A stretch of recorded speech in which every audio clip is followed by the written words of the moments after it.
জিজ্ঞেস করছে, বাবা তুমি কোথায়? হুজুর আমি ক্লাসে। হুজুর তখন বলতেন যে এটা কি মানুষের বাচ্চা না জিনের বাচ্চা? হুজুর বলতেন এটা কি মানুষের বাচ্চা নাকি জিনের বাচ্চা? একটা পর্যন্ত আমাদের সাথে ওয়াজ করলো। ও বাড়িতে গেল কখন, ঘুমাইলো কখন, আরাম করলো কখন, আবার ক্লাস করতেছে, আবার চলে আসবে। আমি সোয়া 2টা বা 3টার গাড়িতে আসতাম। বাহন নামে একটা গাড়ি চল সময় কালেকশন করে করছি। শরীর সুস্থ ছিল, 2.5 ঘন্টা ওয়াজ করেছি।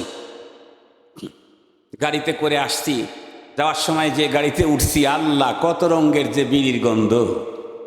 কারণ দামি গাড়িগুলা তো রাস্তার থেকে লোক নেয় না, আর আমি তো মডার্ন থেকে উঠতাম অধিকাংশ সময় ওই ঠাকুরগাঁ রানী শঙ্কলের 2-1টা গাড়ি পাইতাম।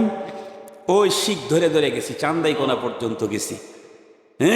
আমি 12টা পর্যন্ত, 12:30 পর্যন্ত ওয়াজ করে জুম্মাপাড়ার হুজুরদের সাথেই, জুম্মাপাড়া থেকে গাড়ি নিছি, নিয়ে হুজুরদের সাথে আসছি। আমাকে মডার্নে নামায় দিছে। এরপরে আমি উঠে গেছি। হুজুর আবার পরের দিন সকালবেলা ইউনুস শাহ হুজুর, ইদ্রিস শাহ হুজুর যখন ফোন দিয়েছে সকাল 9টা-10টার দিকে, পরের দিন আবার রংপুর মাহফিল। জিজ্ঞেস করছে, বাবা তুমি কোথায়? হুজুর আমি ক্লাসে। হুজুর তখন বলতেন যে এটা কি মানুষের বাচ্চা না জিনের বাচ্চা? হুজুর বলতেন এটা কি মানুষের বাচ্চা নাকি জিনের বাচ্চা? একটা পর্যন্ত আমাদের সাথে ওয়াজ করলো। ও বাড়িতে গেল কখন, ঘুমাইলো কখন, আরাম করলো কখন, আবার ক্লাস করতেছে, আবার চলে আসবে। আমি সোয়া 2টা বা 3টার গাড়িতে আসতাম। বাহন নামে একটা গাড়ি চলতো, ওই শাহজাদপুর ঢাকায় রংপুর চলতো একটা গাড়ি। ওই গাড়িটা বেশি ব্যবহার করতাম। আর তৃপ্তি মনে হয় একটা গাড়ি ছিল দিনাজপুরের, ওই গাড়িটা ব্যবহার করতাম। আমার এখনো মনে আছে। তাও তো 15-16 বছর আগে পাবলিক সার্ভিসে চলা বন্ধ করে দিছে। মুহতারাম হাজিরিন, এত লম্বা রাস্তা আসতাম, এরপরেও বয়ান করলেও শরীর কিছুই বলতো না, কিছুই করতো না। আর এখন এসি, দামি গাড়ি, একেবারে অনেক দামি গাড়ি, এসি গাড়ি, কোনো ঝাঁকি ঝুঁকি নাই, অনেকটা ভালো। এরপরেও ওর ভিতরে বসে থেকে গা ঘামে, মাথা ঘামে, পড়ে যায়, বসে থাকি।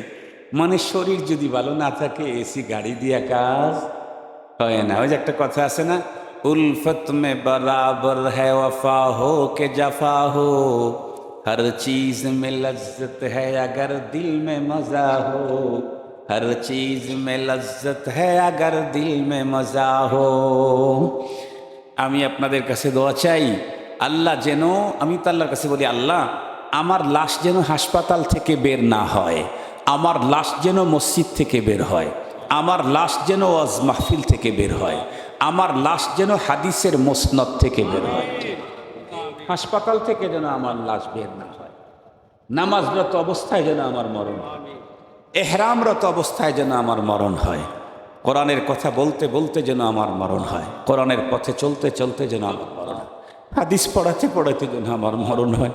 মরণ তো আসবেই, মরণ তো আসবেই, মরণ তো আসবেই।